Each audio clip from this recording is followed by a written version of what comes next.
नमस्कार, मैं हूं राकेश और आप देख रहे हैं राकेश प्लस यूट्यूब चैनल। दोस्तों, इस कहानी में एक गरीब बूढ़ी दादी का मार्मिक दास्तान पेश कर रहे हैं। कहानी को पूरा पढ़ें। वृद्ध महिला motivational story in Hindi. Jodhpur की एक चर्चित दुकान पर लस्सी का ऑर्डर देकर हम सब दोस्त यार आराम से बैठकर एक दूसरे की खिंचाई और हंसी मजाक में ही लगे थे कि एक लगभग 75-80 वर्ष की बुजुर्ग महिला पैसा मांगते हुए मेरे सामने अपने हाथ फैलाकर खड़ी हो गई।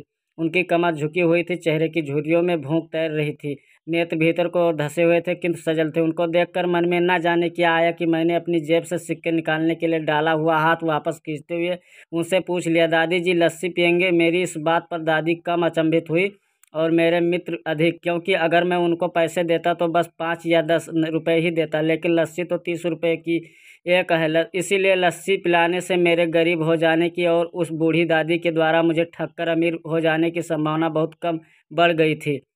दादी ने सकचाते हुए हामी भरी और अपने पास जो मांग कर जमा किए हुए 6-7 रुपये थे वो अपने कांपते हाथों से मेरी ओर बढ़ाए। मुझे कुछ समझ नहीं आया तो मैंने उनसे पूछा, ये किस लिए? इनको मिलाकर मेरी लस्सी के पैसे चुका देना। उसने कहा, बाबूजी भावुक तो मैं उनको देखकर ही हो गया था। बची कसर उनकी इस बात ने पूरी कर दी।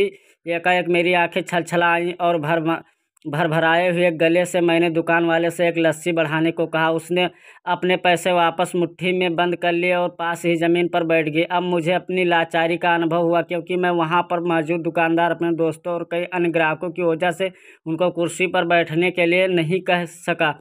डर था कहीं ना कोई टोक न दे, कहीं किसी को एक भीख मांगने वाली बूढ़ी महिला के साथ उनके बराबर में बैठाए जाने पर आपत्ति ना हो जाए। लेकिन वो कुर्सी जिस पर मैं बैठा था मुझे काट रही थी। लस्सी कुल्हड़ों में भरकर हम सब मित्रों और बूढ़ी दादी के हाथों में आते ही मैं अपना कुल्हड़ पकड़कर दादी के पास ही ज़मीन पर बैठ गया, क्योंकि ऐसा करने के लिए तो मैं स्वतंत्र था। इससे किसी को आपत्ति न हो सकती थी। हाँ, मेरे दोस्तों ने मुझे एक पल को घूरा, लेकिन वो कुछ कहते उससे पहले दुकान के मालिक ने आगे बढ़कर दादी को उठाकर कुर्सी पर बैठा दिया और मेरी ओर मुस्कुराते हुए हाथ जोड़कर कहा, ऊपर बैठ जाइए साहब। मेरे यहाँ ग्राहक तो बहुत आते हैं, किंतु इंसान कभी कभार ही आता है।